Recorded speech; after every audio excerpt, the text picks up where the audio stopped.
Carl Edwards picks up win number 3 in 2007. Pick. 20 years of trying, 20 years of frustration. Dale Earnhardt will come to the caution flag to win the Daytona 500. 3 and 4, make room. Richard Petty and Dale Earnhardt. There's another 7-time champ. Jimmy Johnson wins his 7th NASCAR Sprint Cup championship. Welcome back to the Slide Job Podcast. I'm your host, Colton Smith, here joined by co-host Brandon Bull Davis and co-host Ben Miller. Fellas, we're here after an exciting Daytona race. As always, the playoffs are here. Regular season has come to a close, and we're down to 16 drivers who have a chance to compete for the championship. With that, coming up into the playoffs, we have a lot of announcements to get to.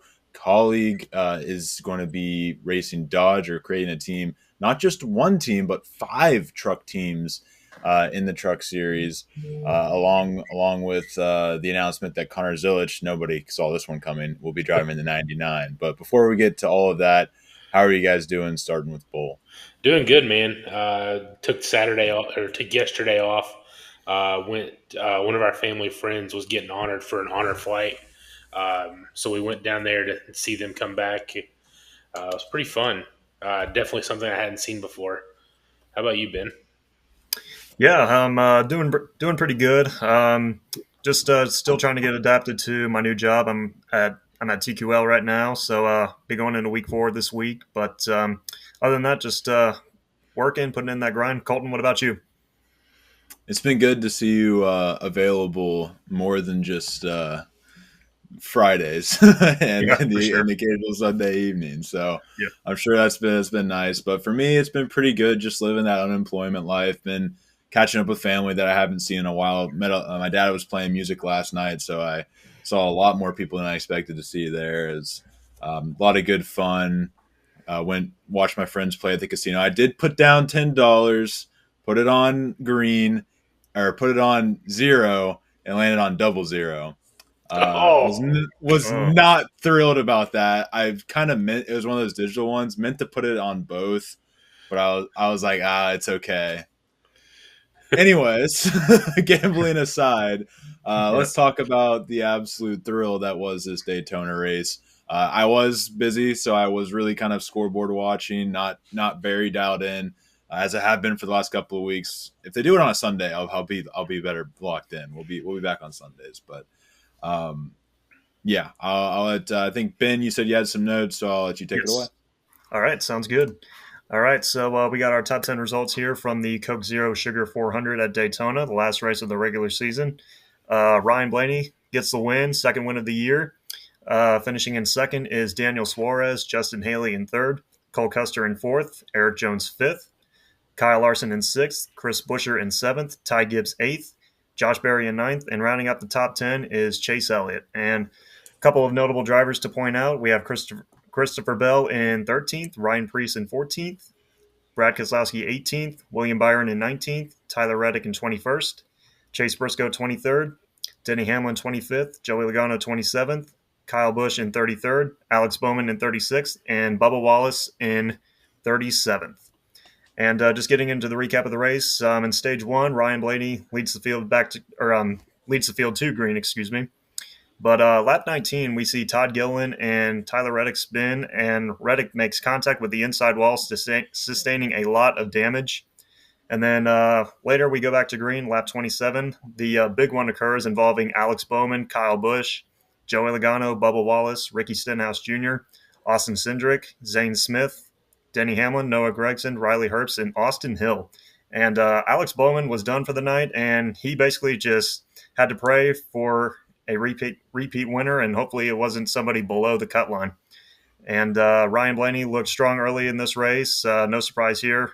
Mr. Super Speedway leading 26 laps, but at the end of stage 1, it was Kyle Larson winning the first stage. And as we get into stage 2, lap 41, Cody Ware leads us back to the green. Led more laps in this race than he has in his entire career. But as we get more into this race, there was a lot of action battling for the lead between Briscoe and Joey Logano. I mean, we saw lots of drivers swapping the lead back and forth. I mean, we saw guys like SVG, Michael McDowell, Ty Dillon, Cody Ware, and Ross Chastain. But in the end of stage 2, it was Ross Chastain getting past Logano to win the stage. And then as we get into our final stage here, Christopher Bell led the field back to green. Later, it was all Legacy Motor Club with John Hunter Nemechek leading and Eric Jones running in second. But later, a caution comes out for Denny Hamlin, who had a right front tire issue. And later, we go back to green. We see Austin Dillon and Joey Logano lead the field back to green. And we continue to see great battles for the lead. I mean, we saw it with Austin Dillon and Logano, along with Briscoe, Buescher, and Jones. And as we get to 13 laps to go, Joey Logano spins out of turn 4 after contact from Eric Jones. And then Eric Jones and Justin Haley led the field back to green with 8 laps to go. 2 drivers needing a win to clinch a spot in the playoffs. And Ryan Preece was in the mix, but he got shuffled out of line, ending his playoff chances with 3 laps to go.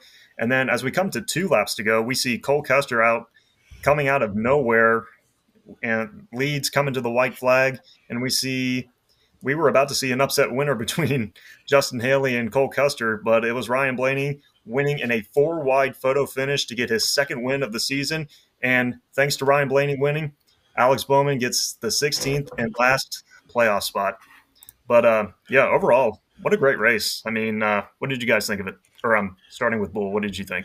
So I got to go back to the one thing that you mentioned there, Cole Custer and Ryan Blaney coming from 13th and 14th with 2 laps left to finish first and second.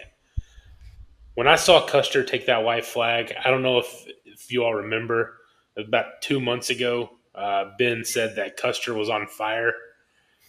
And I just could not get the image of Custer winning that race. And today's episode turned a little feisty. If Custer would have won that race, it would have been all Ben's fault. He would have had Custer and SVG. Yeah. Just watching that race, watching Custer take the white flag, I was just like, oh my God, am I about to be right on Cole Custer? And Josh, you guys were going to give me so much shit. Josh would have made it today if Cole Custer won. Exactly, for sure. I was like, we'd still be in the yell at Ben portion of the show. Yeah, but yeah, I just think if Cole Custer would have won that race, I think Josh would have hopped in his truck and took a little road trip to my house. You would have opened the blinds and there's just Josh there. I was like, oh shit. Yeah. But thankfully that did not happen though. Yeah. Like I said, I can't really speak too much on the race events, but I mean, what about this win for Ryan Blaney? We talked about, or you were just talking about a Bull. You didn't see Penske having a driver in the Final Four, and that still could very well be the case, but just in time for the playoffs, Ryan Blaney gets a huge win at Daytona to give him some momentum, get him 8 playoff points, like you mentioned. Just a huge flip there for Blaney. I'll let you talk about that. Yeah, so this race, that win was huge for Blaney. Going into the race, he was 5th in the playoff standings, or 5th in the regular season standings. That win, he got 5 playoff points for the win, but that win also moved him up to finish 2nd in the regular season standings, which gave him a total of 10. So he gained 8 playoff points by winning that race, moving from 5th to 2nd and then the 5 for the win. So that win was huge for Blaney. Yeah, absolutely. Ben? Yeah. I mean, Ryan Blaney, he's the hottest driver right now. I mean, just the momentum that he's carrying forward into the playoffs. So, I mean, I believe he has 6 consecutive top 10 finishes, including that win, of course, at Daytona. But he's going places the last few weeks, and he's definitely going to be a factor for sure. We've been saying it all year. If he can get rid of the bad luck, he's going to be a contender. And looking back at the last 6-7 races, he still had his fast car, and he's been getting finishes, dating back to Dover. Yeah. for sure.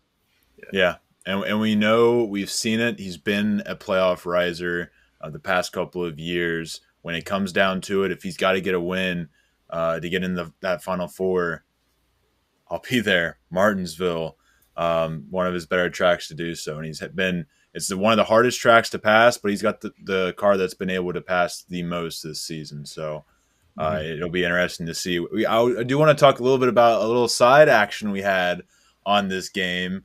It was very fun to look at what Josh made. He made a little Word document or whatever on our fantasy order. It was based on some drivers that were randomly selected via a wheel spin.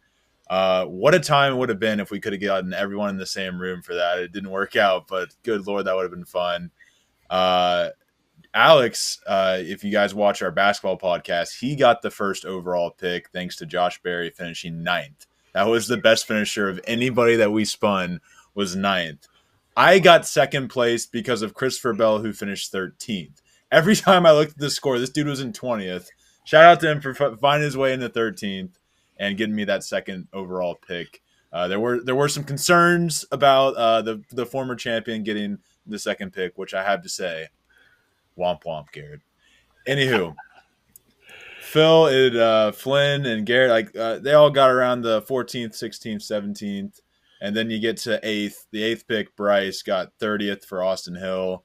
BJ McLeod got 32nd for Peyton. And then Ricky, Bubba, and Riley Herbst rounding it out to get Logan. Ben in 11th. Josh got 10th with Ricky. So rough go for the NASCAR guys in this spin. Except for me, so. I thought I was going to get dead last when Reddick hit the wall there at the beginning, and somehow his crew chief was able to piece that car together. We got to get Bull a mid-round pick. We got to get it to him. Yeah, but yeah, now that you mentioned Reddick, I mean, I was impressed that we saw him claw his way back up into the top 10 early in that race. I mean, when I saw the front of that car, I was like, no way. There's no way in hell that he's going to stay on the lead lap. But yeah, that's just a no give up effort right there. Yeah, that's great. You love to see out of Reddick, especially with the playoffs coming around. But are there any final thoughts or notes you guys have on Daytona before we move on to the Kaulig and Dodge? Yeah, I actually have one more thing to talk about. I'm glad that it was really cool to see Cole Custer, Suarez, and Haley up there trying to get that win to get into the playoffs, though. But I have to say, I'm glad we do not have a first time. We did not get a first time winner at Daytona, because Alex Bowman he deserves to be in the playoffs. I mean, he's had a good season, though, specifically in the summer, though. I mean, this team has really turned it around, though. I mean, no, he doesn't have that win, but he has put up really good, consistent top 10 finishes. And the last few weeks, I've been so impressed with the speed in this 48 car. And now that he's now he doesn't have to stress about that so much. He goes into Darlington hitting that reset button. And now that he's in, though, I feel like in a way that 48 team, they're going to be sleepers, because I feel like they can go on a run, because I definitely got a lot of faith in them. So, yeah, big congrats to Alex Bowman for sure. We would have had to have had a special guest on the show if Bowman would have got eliminated by Custer. Yeah, would have had to give Chinnery his soapbox he's been waiting for. But yeah, that's a great point. I mean, Bowman has the second most top 10s of anyone in this season, tied for second. But still, but Blaney was the one that just came up to tie him because he just got that win, and it's would have been absolutely insane if he didn't get it. It's insane that Chris Buescher, and it's just kind of ass backwards, right? Like how we have to root against Custer, Haley getting a win, these small teams getting a win. For me, I have to root against them because I don't want them to be competing in the playoffs. I don't think that's fair. If they have a great season, they earn their way in the playoffs, like Ryan Preece did on a comeback season, like Ty Gibbs honestly damn near did. Those are guys who should be competing for it, not Josh Berry, who's been non-existent. He had a good race, got a ninth, got top 10 at Daytona, but outside that has been just non-existent since his win. Exactly. I don't even have to go through all the list of people here, but when you have 4 wins and would probably still be around 25th in points, I don't know what to tell you. When But it's very disturbing that Austin Dillon, for instance, gets to make the playoffs. He yeah, has that's more three. agreed. He has three DNFs, one top five finish, and that was his win. And he has only finished on the lead lap 18 times in 26 races, compared to Ryan Preece, who has three top fives, does not have any wins, and only has two DNFs. But we've got Austin Dillon in the playoffs, and we don't have Ryan Preece. Consistency does not even matter in NASCAR today. So sad. No, not at all.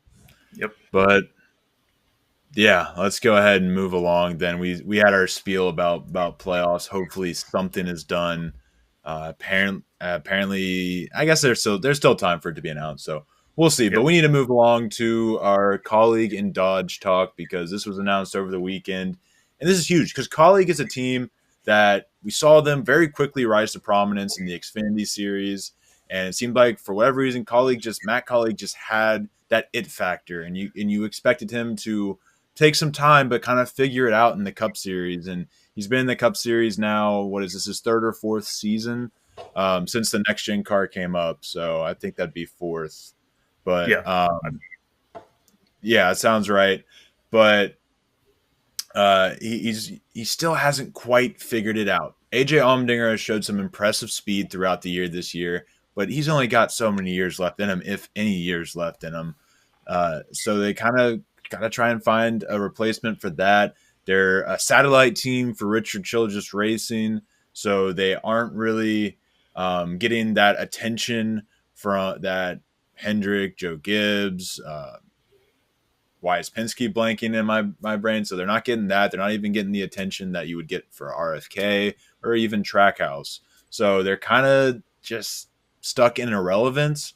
How do you become relevant? You hop on the Dodge train, and that's exactly what they did. Some interesting quotes I saw from him. Tim Kuniskis, the Ram CEO, said, "We needed a partner that truly aligns with the Ram brand and embraces our unconventional approach to NASCAR."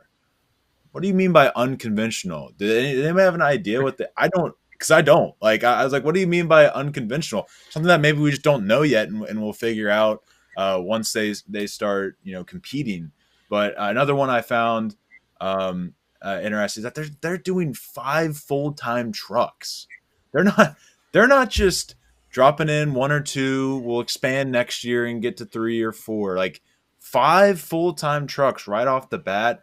Yeah. I really question that decision. I really do. Because first of all, do you really have the drivers to do that? Are you bringing some Xfinity guys back? What's like the plan with that? So it's very interesting. I'm very excited. I hope this is what puts Kaulig on the map. This is really a boss move for Matt Kaulig. It's a gamble. It really is, because they need to succeed in the Truck Series, give Dodge that taste, and then they have to be able to continue that success throughout the Xfinity and Cup Series. It is also notable that those 5 trucks will all be fully funded by Ram. No Kaulig sponsors will be on their cars. It will be a fully funded program by Ram.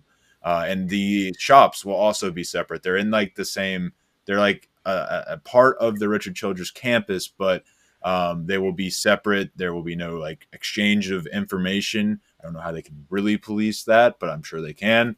But yeah, that's the information I got that I found very interesting. I have a list of drivers I would like to throw out there, but I've been yapping for a minute. That's how excited I am for this, because I've always kind of rooted for Kaulig. Getting AJ Allmendinger, his redemption arc in NASCAR, I will always forever love them for that. So I hope this is a really good move, and I think Kaulig's got the motivation as an owner. He's trying to break through. I think he might have just found his shot here. So Bull, I'll let you start. What are your thoughts on all of this? One thing you mentioned there is that was a bold move, and it's definitely a bold move. I completely agree with that, because they are not going to get any help on their Cup or Xfinity now. They're going to get even less than they were getting, but they're going to get all the focus from Dodge. Dodge is going to give them all the focus, all the support they need, and they're going to be a championship contender. And that's because Dodge doesn't have any other team to focus on. So all the sim time that they get, all the notes that they have is all going to go to Kaulig. And that's gonna be very vital to them getting started. I think it might take them a couple races, but I think towards the end of the year, this team is going to be one of the hottest teams in the Truck Series. It's definitely going to be fun to watch. Um, but yeah, I'm really excited for it.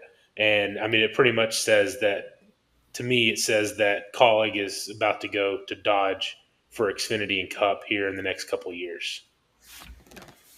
Ben? Yeah, I'm definitely excited to see what Collie can do with these 5 trucks. I mean, I definitely think it was a bold thing to do to meet. I mean, to bring 5 trucks to the Truck Series, I was just like, wow, that's quite a lot, especially um, like going to the Truck Series your first year. I mean, 5 trucks, really, wow. But I feel like though they are going to be championship contenders. Though can't wait to see what drivers are going to be announced. And when you look at Ram and their past success in the Truck Series, though, I feel like when they partner with Kaulig, I think that they're going to do some good things together. And yeah, I definitely can't wait to watch for sure. And I feel like they're going to be one of the teams to beat. They're going to compete week in and week out for wins, and I can definitely see them competing for a championship next year. So it would not surprise me one bit. I mean, what I thought was interesting is Matt Kaulig said they're hiring 50 plus people just for the Dodge side, of the garage to work on these trucks. Wow. So there's a lot of new jobs coming in NASCAR, but it's a great move. I'm very excited for it. Yeah. You and me both. I think this is a match made in heaven, and I'm curious to see if this will affect decision making or performance. We obviously know like they'll get worse Chevy equipment, but I'm thinking, do they just downsize to 1 car per Cup Series and Xfinity Series, just kind of until it becomes a Dodge is funding it, because they're not going to get good equipment. They're going to lose AJ Allmendinger soon. I mean, maybe not. Maybe AJ's going to be Mark Martin and be here till he's 60. I don't know. Hopefully, I would love to see it, but. Yeah, I'm curious about that, but I have some drivers I want to throw out, and I just want to get your reactions to them. The first one's obvious. Daniel Dye will be involved in this somehow. If I'm not mistaken, the event was held at his dad's dealership.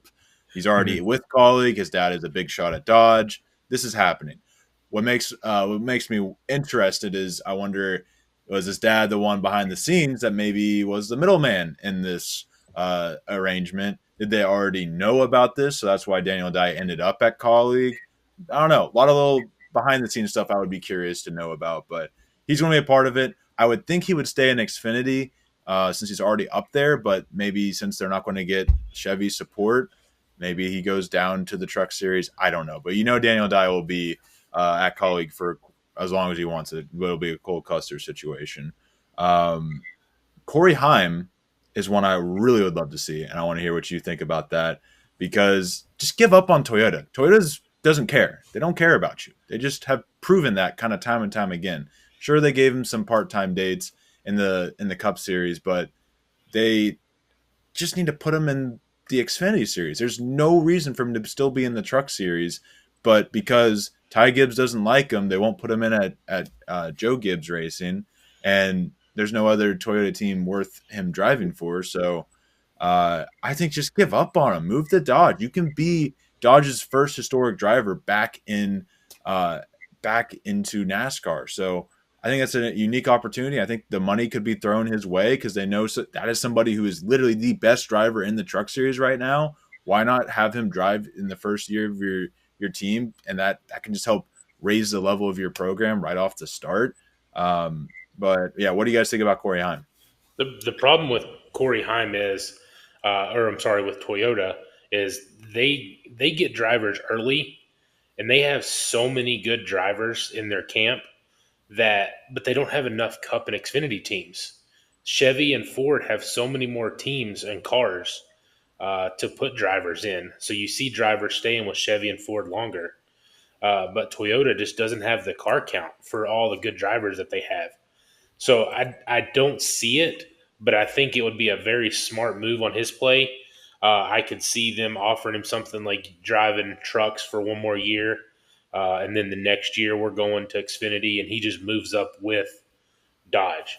So 2 years from now, be driving an Xfinity, and then 3 years, maybe Cup, move up the pipeline as Dodge moves up. I definitely would like to see him go from Toyota to Dodge. I mean, who knows? Maybe another year in the Truck Series wouldn't hurt, and then maybe after the 2026 season, though, that's when Corey Heim can finally move up to an Xfinity or a Cup ride. So, we'll definitely have to see that, because it's just a shame with Toyota. As much as he's been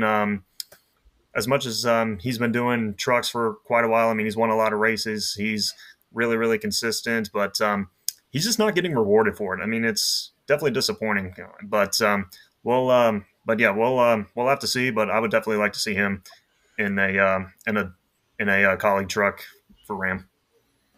People have been promoted for far, far less, and I get your point about not enough rides at Toyota. But do we really? Does Toyota even believe that William Salt Sandwich deserves a ride over Corey Heim?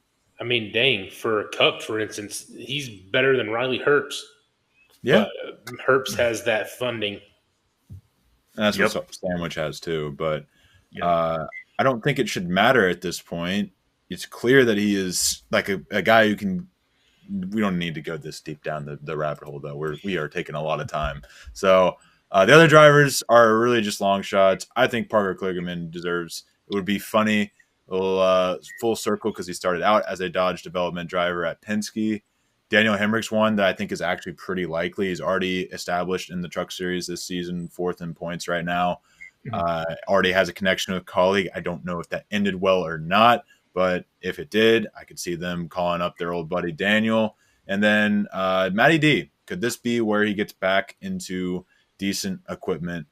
They got 5 spots. I don't know who else they're going to fill it with. So he could see it as an opportunity to work his way back up the ranks, as he's just kind of been sitting driving for low-tier equipment ever since he got kicked out of Wood Brothers Racing. But any comments on those drivers before we move on?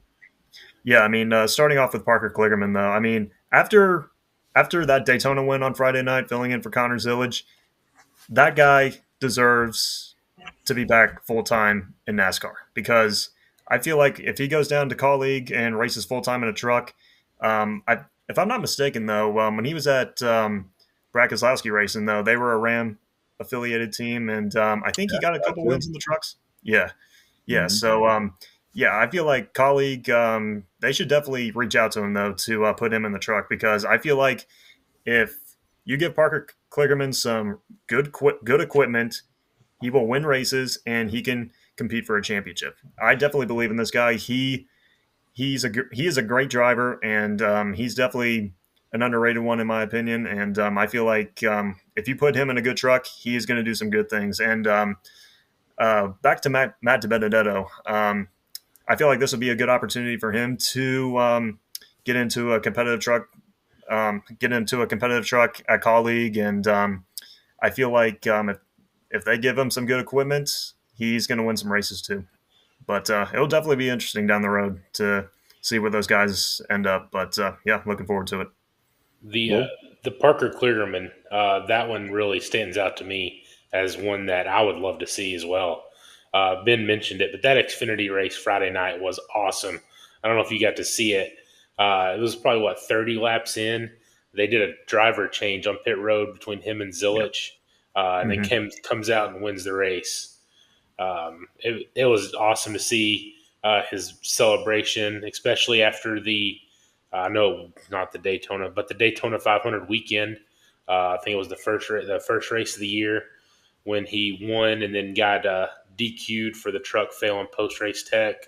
So coming that whole circle moment and getting to see him win that race was awesome. Yeah, I would love to see him back in the field.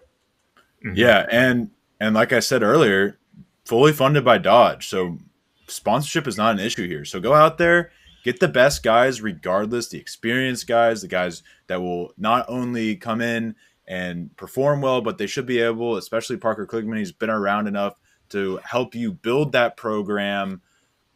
Yeah, that's what they need to do. They don't need to go out there and get pay drivers because it's already paid for. And I hope that's the mindset that they come with, because who knows? AJ Allmendinger's damn near 50 going for it. Maybe Parker Kligerman, he's 35 right now. Maybe he's able to get another 10 years out of his NASCAR career and end up being one of the flagship drivers of Dodge and Cup Series. I don't know. Yeah. Crazier things have happened, but I'm just dreaming. I'm just a dreamer. Let's go ahead and move along, though, to fly the flag. Ben, you have some questions prepared for us. So yes, sir. All right, so fly the flag. First question to you guys is Connor Zillage will win in his rookie season in 2026 for Trackhouse Racing. Colton, we'll start with you. I'm going to go with red. Yellow. I'll just go yellow. I'm going to go neutral. I wanted to be one or the other. I was thinking red, but now I'm closer to green. So yeah, give me yellow on that one. I think he absolutely can, but it's easier said than done in your rookie season. Yeah. Bull? I'm going to go green. Just he's a road course guy. He's going to be teammates with SVG. SVG is going to be able to pass along the notes with him. And we've seen in Xfinity that he can run with SVG. He can pass him. Those two are going to be the best road course duo in NASCAR. And we're going to, 5 next year? I believe it's 5, yeah.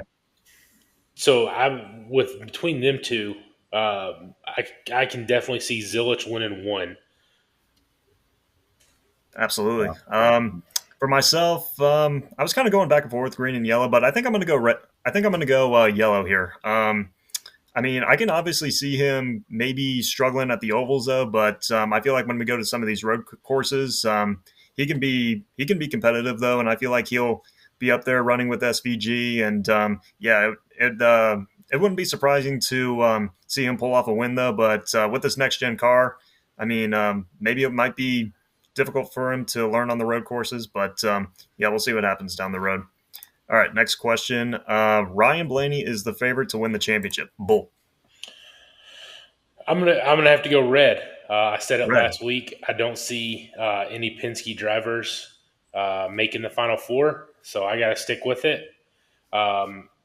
We talked about it all year. Blaney's had the bad luck, and as we've seen in the past couple of years, it takes one bad race and you're eliminated. So they've put together 6 good races in a row.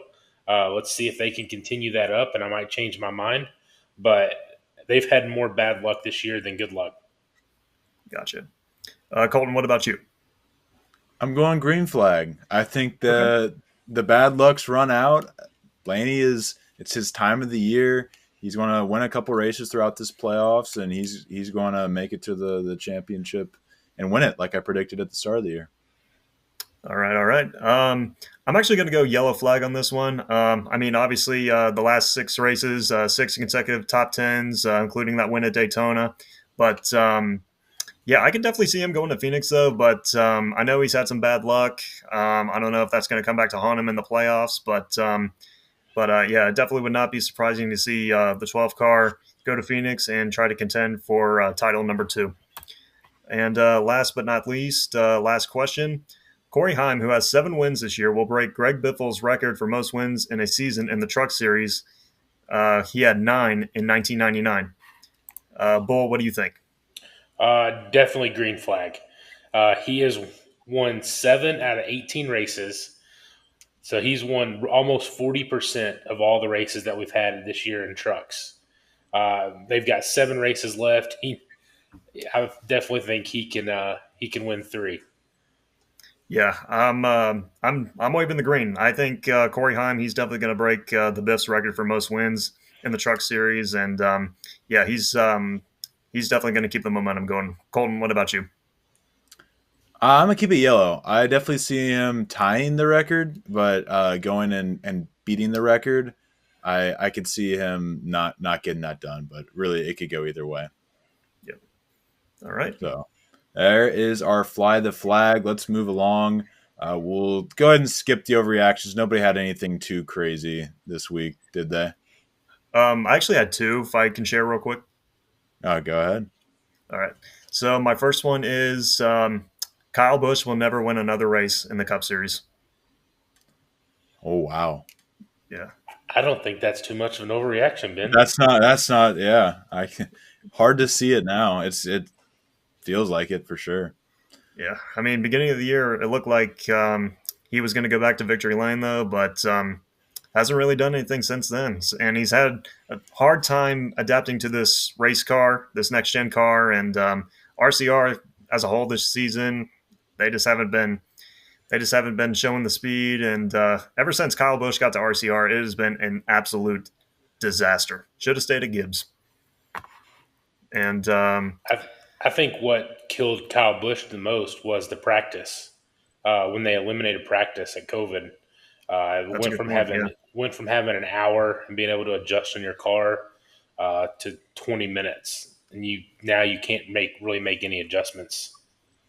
Yeah, for sure. Which is another just bonehead decision by NASCAR that has ruined the product of our sport. But I also got one I want to share, Colton.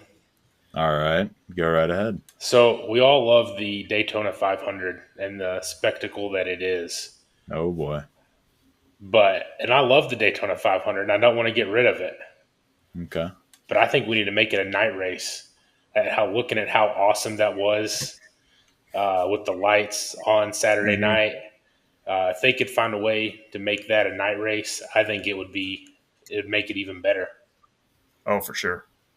Can I argue that the weather situation makes it to where we need to get that thing started as early as possible because Daytona weather?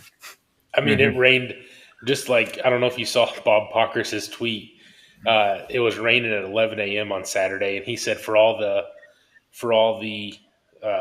we should start at noon fans. It can rain during the day too. No way. That's shocking information. Thank you, Bob. Are there lights there, though, Bob? Lights at Daytona? That's the real question. That's what everyone wants to know. Yeah. But yeah, go ahead.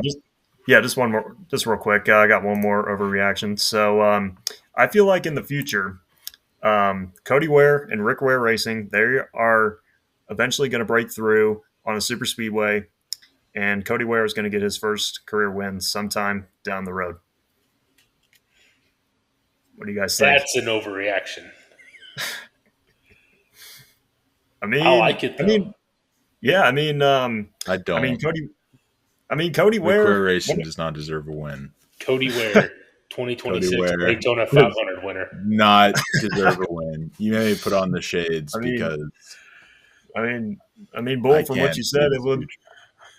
Yeah, it would not be surprising if he is a Daytona 500 champ in 2026. But overall, when you look at Cody Ware, though, he always shows flashes at these super speedways, no matter if it's Daytona, Talladega, Atlanta. I mean, a super speedway in general. I mean, he's gotten some good finishes at Daytona, and I just feel like I just have this feeling that sometime in the near future he's finally going to break through to get that win. I mean, he looked great last night. I mean, he led 23 laps. I believe that was the second most by any driver in the field last night. But we'll definitely see what happens down the road. And Pusher said that he's trying to make Rick Ware Racing the weakest team in the Cup Series to one of the most competitive. So, I mean, that's definitely going to be tough. Don't get me wrong. But I feel like they're going to continue showing flashes at a super speedway. And then, like I said, Cody Ware is going to break through. Who knows? Maybe the Daytona 500 next year. What's that? Okay.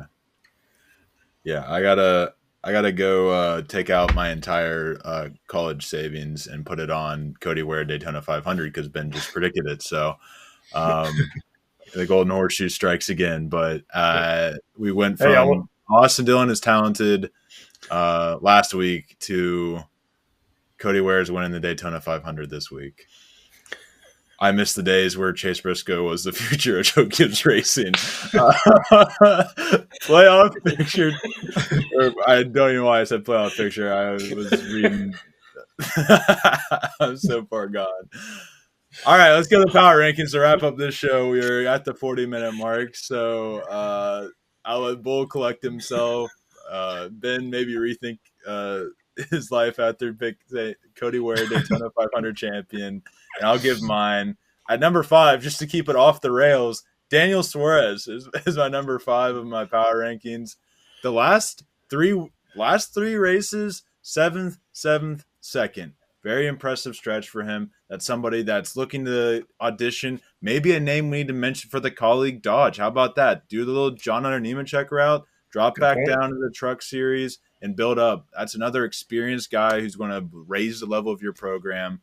Don't have to worry about funding down there. So, I don't know. Shout out Daniel Suarez. I put him at 5. But the top 4 are pretty standard. I'm sure these 4 will be up there. Denny Hamlin at the 4th spot. He's currently, where is he in the standings? At the playoff standings, he's currently 3rd in those. So nothing too crazy happening at Daytona, but now it's time to flip the script in the playoffs.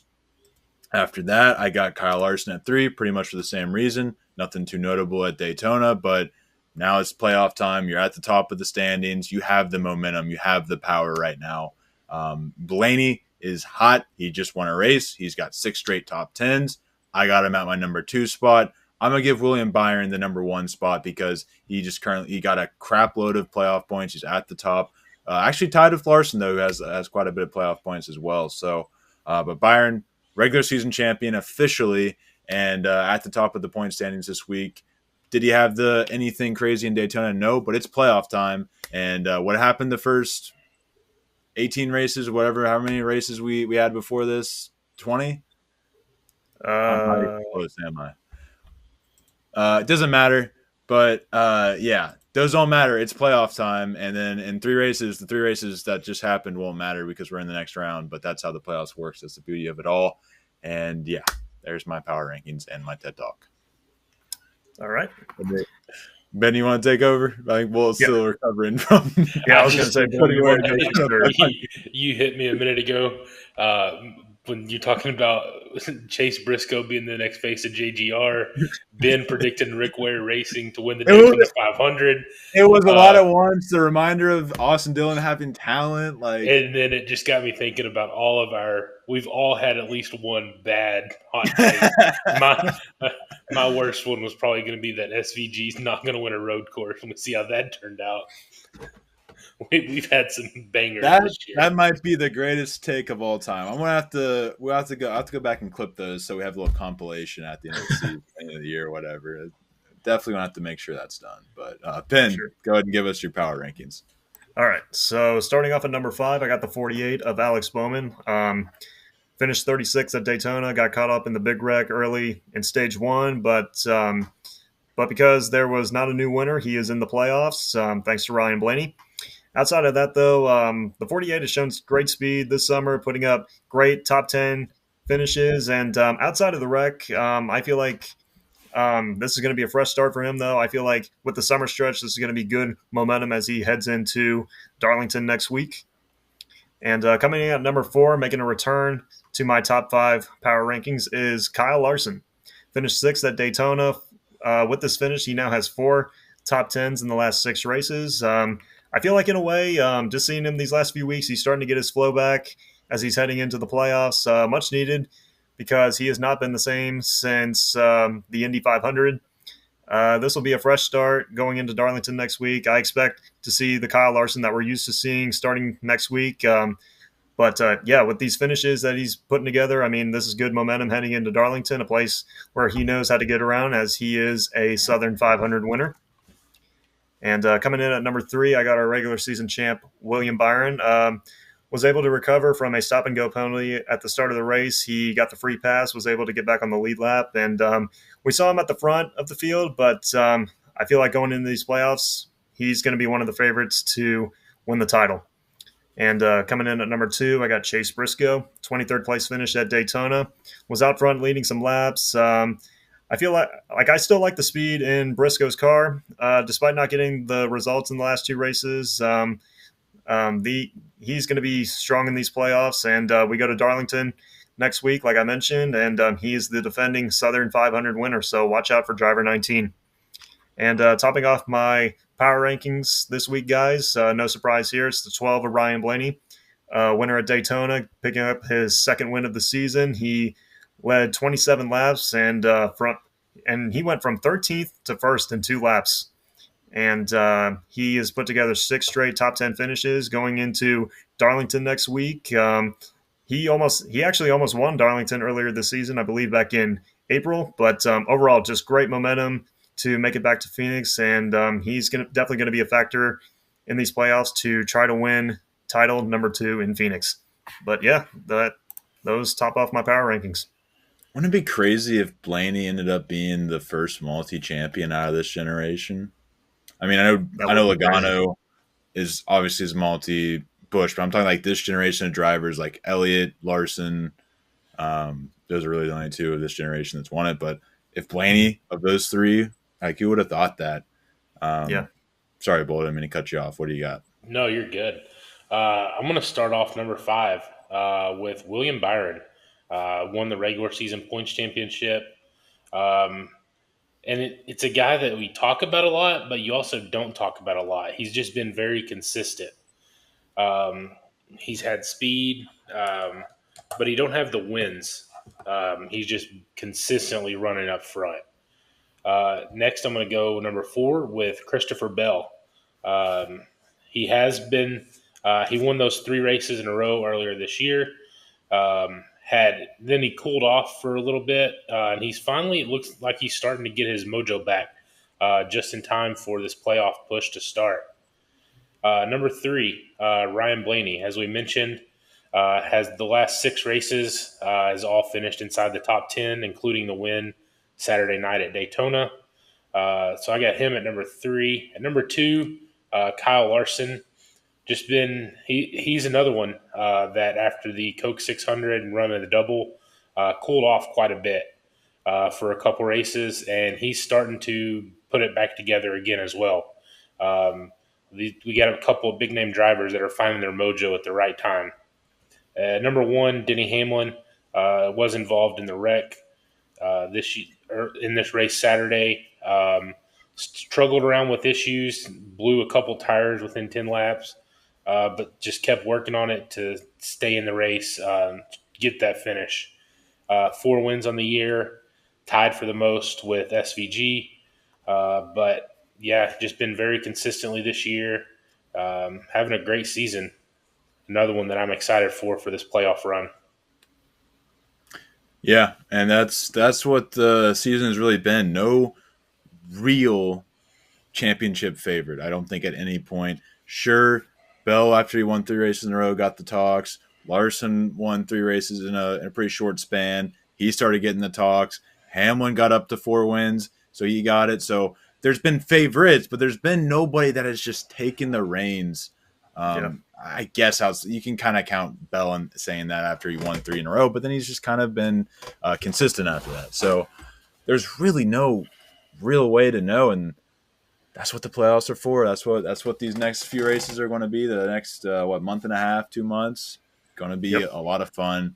But Bull, do you have you had a winner for this weekend? I do. It's probably not going to it might surprise some people. But I'm going to go. He's a guy that's in the playoffs. Pretty far down the list, though. Does not have a win on the year. I'm going to go with Tyler Reddick. Get the job done. Tyler Reddick. I think Tyler Reddick's going to be the first one to get the win and get himself locked into the next round. And that's going to be key for Reddick, especially when we get to the 12th or 8th. He needs playoff points. He needs wins, really, to get through those rounds. There's a lot of people in front of him. So, yeah, this is where you think Reddick gets the job done. That would be a great way to start the playoffs for him and that team that's really been up and down. Like, there's times like, he's hot, and then he just kind of, Yeah. And plus, he had a fast car at Darlington back in May. So, it was April. So, it wouldn't be surprising, but we'll see what happens. Wouldn't be at all. I think we all know who's going with the number 1 pick, though, this Friday. So be sure to tune in to that. Well, depends on who's for number one, I guess. But be sure to tune in then when we preview that race. We'll also be doing our bracket.